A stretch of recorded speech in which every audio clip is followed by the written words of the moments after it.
묵상할 말씀은 요한복음 13장 31절부터 38절까지 보겠습니다.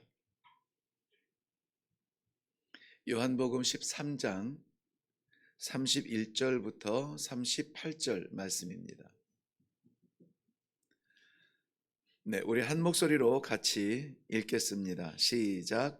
그가 나간 후에 예수께서 이르시되 지금 인자가 영광을 받았고 하나님도 인자로 말미암아 영광을 받으셨도다. 만일 하나님이 그로 말미암아 영광을 받으셨으면 하나님도 자기로 말미암아 그에게 영광을 주시리니 곧 주시리라. 작은 자들아, 내가 아직 잠시 너희와 함께 있겠노라. 너희가 나를 찾을 것이나 일찍이 내가 유대인들에게 너희는 내가 있는 가는 곳에 올 수 없다고 말한 것과 같이 지금 너희에게도 이르노라. 새 계명을 너희에게 주노니 서로 사랑하라. 내가 너희를 사랑한 것 같이 너희도 서로 사랑하라. 너희가 서로 사랑하면 이로써 모든 사람이 너희가 내 제자인 줄 알리라. 시몬 베드로가 이르되 주여 어디로 가시나이까? 예수께서 대답하시되 내가 가는 곳에 네가 지금은 따라올 수 없으나 후에는 따라오리라. 베드로가 이르되 주여 내가 지금은 어찌하여 따라갈 수 없나이까? 주를 위하여 내 목숨을 버리겠나이다. 예수께서 대답하시되 내가 나를 위하여 내 목숨을 버리겠느냐? 내가 진실로 진실로 네게 이르노니 닭 울기 전에 내가 3번 나를 부인하리라. 아멘. 우리 함께 기도하겠습니다. 늘 변명처럼 마음은 원하지만 육신이 따르지 못한다고 하나님 앞에 핑계합니다. 오늘 이 아침에 저희들에게 주시는 이 소중한 명령, 소중한 생명, 소중한 말씀, 이것은 우리의 마음에도 원하게 하시고 우리 몸으로도 따라갈 수 있도록 은혜를 베풀어 주시옵소서. 오늘도 하나님의 말씀을 이루어드리는 귀한 하루가 되게 하여 주실 줄로 믿사옵고 예수님 이름으로 기도하옵나이다. 아멘. 가룟 유다가 예수님을 팔기로 작정을 하고 밤거리, 그 어두운 밤거리로 뛰쳐나간 이후에 오늘 본문 말씀부터는 예수님께서 그야말로 그의 제자들에게 마지막 교훈 같은 그런 말씀을 시작하고 계시는데요. 오늘 31절부터 시작해서 16장 33절까지는 예수님께서 그의 사랑하는 제자들에게 정말 마지막 순간 같은 그러한 긴장감을 가지고 말씀을 나누는 것입니다. 정말 평소에 가벼이 말씀하신 적이 없을 것이고 늘 진리의 하나님의 그 사랑으로 말씀을 나누었겠지만 이 순간은 아마 더욱 유독히 제자들에게 꼭 기억하게 하고 싶은 그러한 말씀을 나누지 않았을까 하는 마음으로 우리는 좀 더 긴장하여서 오늘 말씀을 좀 묵상하게 됩니다. 먼저는 이해할 수 없는 말씀을 하시는데요. 유다가 지금 뛰쳐나가서 결단하고 뛰쳐나간 것은 예수님을 팔기로 작정한 것이고 예수님을 파는 것은 예수님을 팔도록 회유한 것은 대제사장이나 바리새인이나 당시에 유대인들의 그러한 지도자들이었습니다. 그리고 저희들이 모일 때마다 하는 일이라고는 예수를 잡아 죽이려고 했던 것입니다. 그러므로 저가 예수님을 잡을 수 있도록 기회를 알려주는 것은, 즉 예수님을 죽일 수 있도록 올무를 놓아주는 것입니다. 어떠한 형태의 죽음인지 그는 기억하지 못하겠지만 어쨌든 예수님께서는 죽음에 지금 판결이 났다는 것을 아시고 나서 하시는 말씀입니다. 보통 우리는 너무나 분해하고 억울해하고 괘씸해할 것입니다. 그런데 예수님은 자기를 팔러 결정하고 뛰쳐나간 유다에 대해서는 언급하지 않습니다. 그리고는 하나님의 영광과 하나님의 영광이 부어질 자신의 죽음에 대해서 이야기하고 있습니다. 성도의 믿음을 지키기가 어려운 시대입니다. 더욱이 선한 마음으로 사랑을 베풀고 목회를, 또 우리 성도들의 신앙의 삶을, 선교 현장에서의 선교를 하다 보면은 이해할 수 없는 그러한 모함과 이해할 수 없는 어려움과 이해할 수 없는 응대를 받을 때가 있습니다. 그러한 대상을 바라보면은 우리는 너무나 힘이 들죠. 그때에 오늘 본문 말씀은 굉장히 도움이 됩니다. 아니, 생명의 길이 되죠. 어둠 속에 뛰쳐나가는 배신자의 등을 바라보는 것이 아니라 그 순간에 하나님의 영광을 봅니다. 그 하나님의 영광은 십자가의 영광이죠. 예수님께서 어떻게 죽을 것을 당신은 아셨기 때문에 이제 유다가 나가서 돌아올 그 결과를 이미 다 아시는데요. 그것을 영광이라 이렇게 이야기합니다. 영광, 이 독사라고 하는 헬라어인데요. 이 신약 성경에 자그마치 166회나 기록되어진 중심적인 말씀입니다. 그러니 신약 성경에서 이런 일, 저런 일, 이런 예화, 저런 실화, 이런 것들, 이런 현장, 저런 나라, 이런 민족, 저런 민족에 대한 이야기들이 다 많은 것들이 담겨 있지만, 그러나 그들, 그 이야기들, 그 사람들, 그 현장들, 그 상황들, 그 민족들, 모든 사람들이 기억해야 되는 것은 이 영광이라고 하는 단어예요.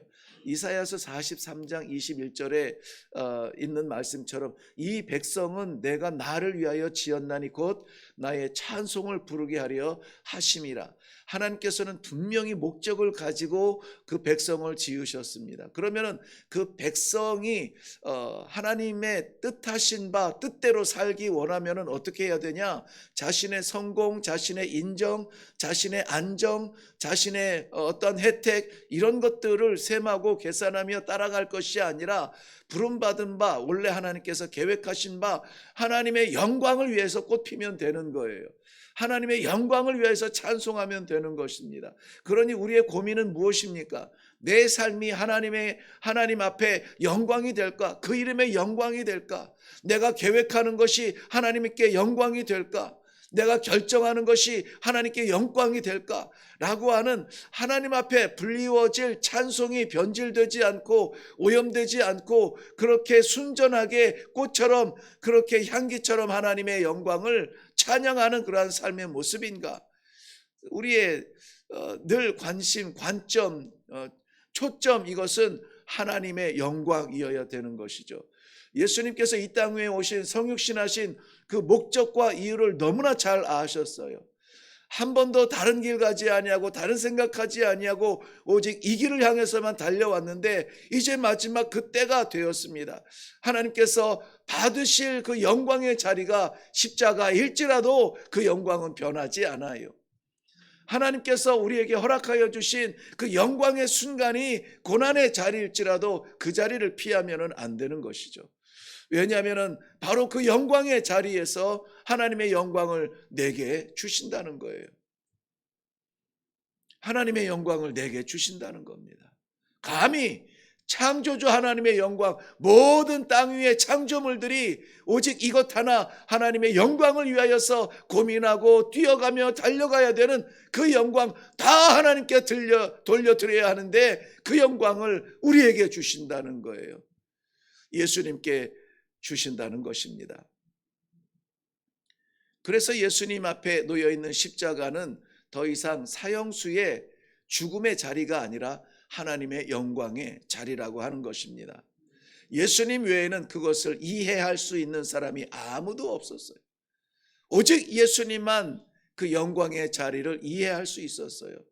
그래서 이 십자가를 통하여 하나님께서는 나에게 영광을 주실 것이고 나는 이 자리에 영광을 하나님 앞에 올려드릴 것이다. 왜 십자가가 영광이 됩니까? 하나님의 계획을 해서 그렇겠지만은 하나님의 계획은 무엇입니까? 십자가를 통하여서 이 땅의 모든 민족에게 생명의 복음이 되도록, 생명의 길이 되도록, 나에게 생명의 자리가 되도록 십자가를, 죽음의 자리를 하나님이 바꾸셨기 때문에 그렇습니다.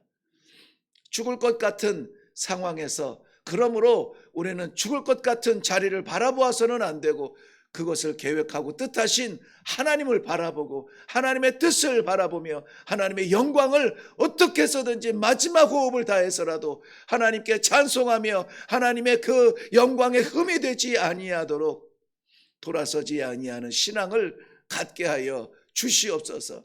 돌아갈 길 없습니까? 피할 길 없습니까? 이것 아니면은 없습니까? 우리의 마음에 끓어오르는 그러한 안타까운 마음이 있겠지만은 그러나 돌아가면은 안 돼요. 피해서도 안 됩니다. 그 길을 가야 합니다. 고린도전서 6장 20절 말씀은 우리 성도들의 영광을 이렇게 정리해 주고 있습니다.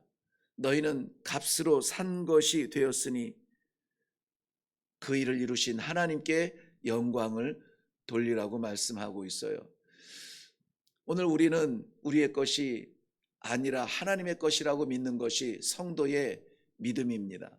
그러므로 오늘 우리가 사는 이 하루의 생명, 하나님께서 뜻하신 바 하나님의 영광을 위하여서 무엇을 할 수 있을까를 가지고 이 아침에 고민하며 기도할 수 있는 시간이 되기를 바랍니다. 어떻게 할까요? 어디를 갈까요? 무엇을 해야 될까요? 하나님 길을 열어주시고 인도하여 주시고 실족하지 않도록 내 손을 붙잡아 주시옵소서. 우리 주님 십자가인 줄 알면서 그 길을 가신 것처럼 우리도 그 길 걸어가 아버지 앞에 영광이 되게 하여 주시옵소서. 실질적으로 16장 33절까지 예수님께서는 이 마지막 보물 같은 보석 같은 교훈을 나누어 주시고 17장 1절에 하나님 앞에 이렇게 기도합니다. 이제는 때가 되었습니다. 아들로 영화롭게 하사, 이 영화 영광은 다 같은 말이에요. 독사. 영화롭게 하사 아들로 아버지를 영화롭게 하게 하여 주시옵소서. 그 영화의 배경은 무엇입니까? 영광의 배경은 십자가의 죽음이었습니다. 여러분, 우리에게 교회를 위하여서, 복음을 위하여서, 성도를 위하여서, 선교를 위하여서 어려운 결정을 하라 하면은 우리는 어떻게 하시겠습니까? 지금은 때가 아니라고 계산하시겠습니까? 아니면은 그건 내일이 아니라고 피하겠습니까? 그것이 하나님의 가장 기뻐하시는 사람 생명 살리는 구원의 일이라면은 이것을, 이 짐을 십자가의 영광이라 생각하고 우리는 짊어지고 가야 될 것입니다. 독사라고 하는 이 헬라어를 히브리어에서 이 번역한 것인데요. 헬라어로 번역이 되면서 영광, 영화 이렇게 바뀌었지만은 원래 히브리어의 그 말의 근원은 무게를 이야기했어요. 무게라고 이야기했습니다. 무거운 무게. 왜냐하면은 당시에 무거운 것이 그렇게 많지 않아요. 뭐 철이라든지 뭐 이런 것들이 무거웠는데요. 그래서 그것들에게 값을 쳐주기 시작했죠. 그래서 이 철이 무거울수록 더 값이 많이 나아가도록 그렇게 상거래가 이루어졌죠. 우리들에게는 무거울수록 영광의 무게가 더 크다는 것을 생각하며 내 짐이 무거워서 나는 더 이상 못하겠습니다. 내려놓지 마시고 내가 짊어져야 되는 이 십자가 무게가 너무나 무거울 때에 오히려 그 일을 이루실 하나님을 바라보고 하나님의 능력을 사모하며 감당할 수 있는 우리 모든 성도님들이 되시기를 주님의 이름으로 축원합니다. 다음에 보면은 이해할 수 없는 일을 말씀하셨는데요. 그 다음에 보면 우리가 감당할 수 없는 일을 말씀하세요. 무엇이냐면은 하나님 예수님께서 주신 새 계명인데요. 너희가 서로 사랑하라. 사랑하라. 내가 성도 되는 것을 이 이름표를 달고 다니면은 좋겠지만은 우리는 이름표 달지 않습니다. 아마 달라고 해도 다 뗄 거예요. 그런데 사람들이 우리가 주의 제자인 줄 알고 주의 성도인 줄 알고 하나님의 백성인 줄 아는 방법이 있답니다. 세상은 하나님을 볼 수 없어요.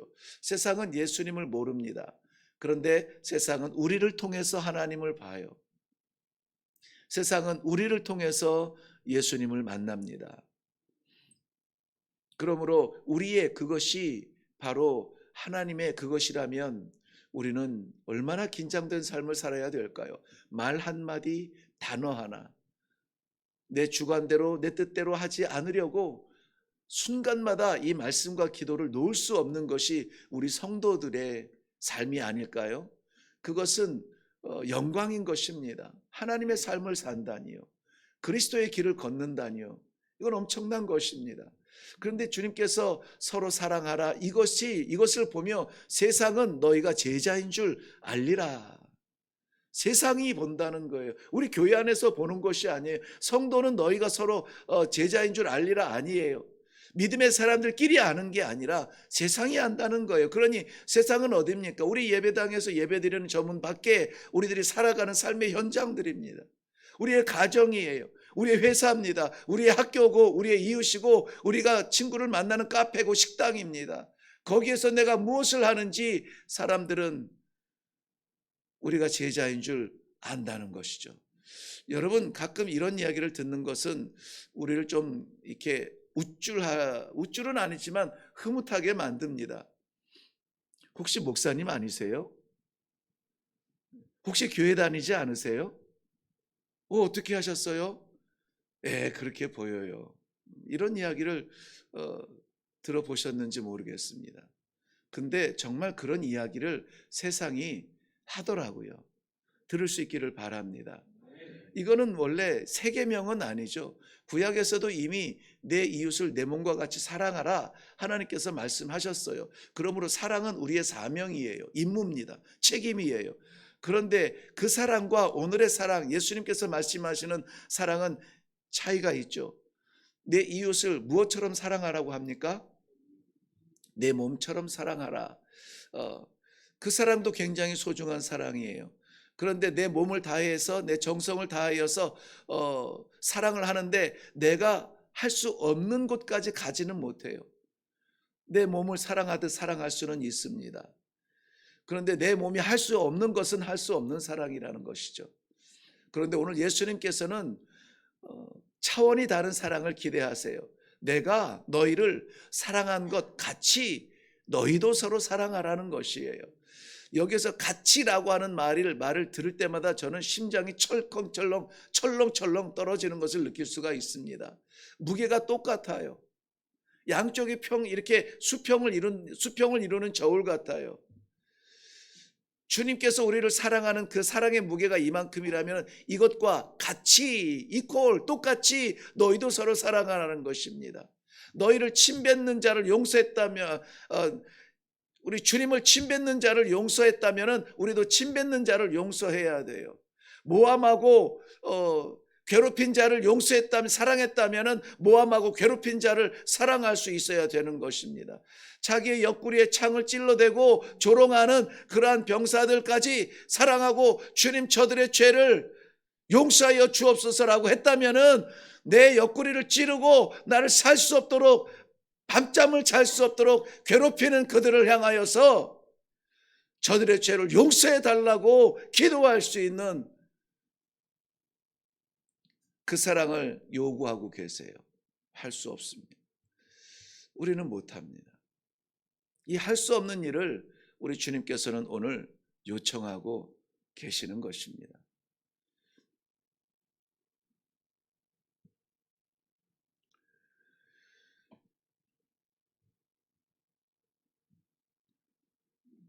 이유가 있으시겠죠.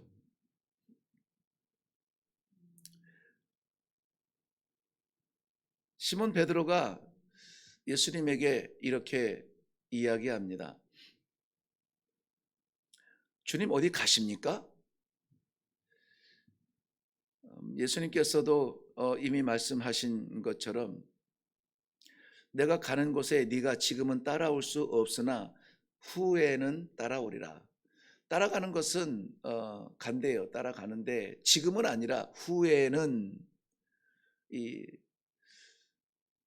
어떤 후일까요?